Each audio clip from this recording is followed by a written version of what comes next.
वायनाड से सांसद राहुल गांधी के नेतृत्व में कांग्रेस की भारत जोड़ो न्याय यात्रा निकाली जा रही है। इसी बीच राहुल गांधी ने उत्तर प्रदेश में अपनी यात्रा के दौरान अलीगढ़ मुस्लिम यूनिवर्सिटी की छात्राओं से मुलाकात की। इस दौरान राहुल ने छात्राओं से भारत की राजनीति में महिलाओं की भूमिका, अभिव्यक्ति और शिक्षा जैसे मुद्दों पर बातचीत की। इस दौरान हिजाब से जुड़े एक सवाल पर राहुल गांधी ने जवाब दिया। उन्होंने कहा कि महिला जो पहनना चाहती है वो खुद तय करे। दरअसल राहुल गांधी से एक छात्रा ने पूछा था कि अगर वो देश के प्रधानमंत्री बनते हैं तो महिलाओं के हिजाब पहनने को लेकर उनकी क्या राय है। अब इस पर राहुल गांधी ने कहा, मेरा मानना है कि गर्ल्स जो पहनना चाहती हैं उन्हें वो पहनने का पूरा अधिकार है। ये महिलाओं पर निर्भर करता है कि वो क्या पहनना चाहती हैं। ये फैसला उनका है और कि उन्हें क्या पहनना है क्या नहीं, मुझे लगता है कि कोई और ये तय नहीं कर सकता। राहुल गांधी ने अलीगढ़ मुस्लिम यूनिवर्सिटी की छात्राओं के साथ शिक्षा, अभिव्यक्ति और हक को लेकर बातचीत की। कांग्रेस ने इस बातचीत का वीडियो सोशल मीडिया पर शेयर भी किया और लिखा कि राहुल ने छात्राओं के साथ अहम मुद्दों के साथ ही भारत के राजनीतिक परिवेश में महिलाओं की भूमिका पर चर्चा की। इस दौरान राजनीति में महिलाओं की भागीदारी पर जब उनसे पूछा गया कि राजनीति और बिजनेस में महिलाओं का प्रतिनिधित्व पूरी तरह से नहीं दिखता है, इसके लिए सभी राजनीतिक दलों को सोचना होगा कि वो ज्यादा से ज्यादा महिला उम्मीदवारों को मौका दें।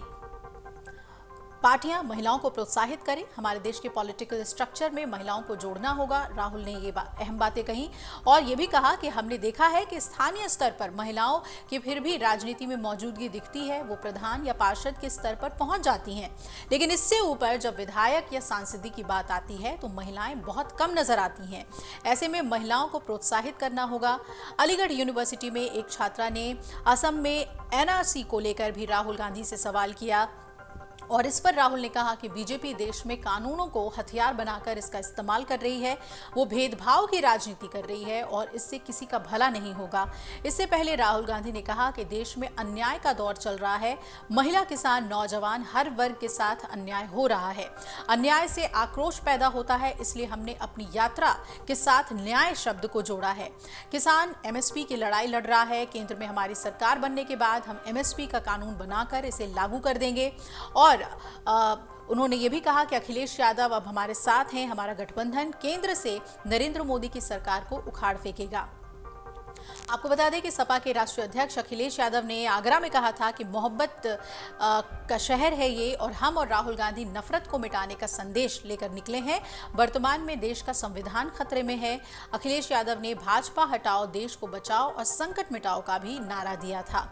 अब राहुल गांधी ने जो बयान दिया है उस पर यह देखना दिलचस्प है कि क्या रिएक्शंस इस पर बीजेपी की तरफ से आते हैं और क्या इस पर सियासत भी होती है, क्योंकि उन्होंने सीधे तौर पर हिजाब को लेकर बयान दिया कि ये सिर्फ और सिर्फ महिलाओं का अधिकार है कि वो क्या पहनना चाहती हैं, क्या नहीं पहनना चाहती, किसी दूसरे का हस्तक्षेप इसमें नहीं होना चाहिए। अगर आप ये वीडियो YouTube पर देख रहे हैं तो हमारे चैनल को सब्सक्राइब करें और बेल आइकन को दबाना ना भूलें। अगर आप Facebook पर ये वीडियो देख रहे हैं तो हमारे पेज को लाइक करें।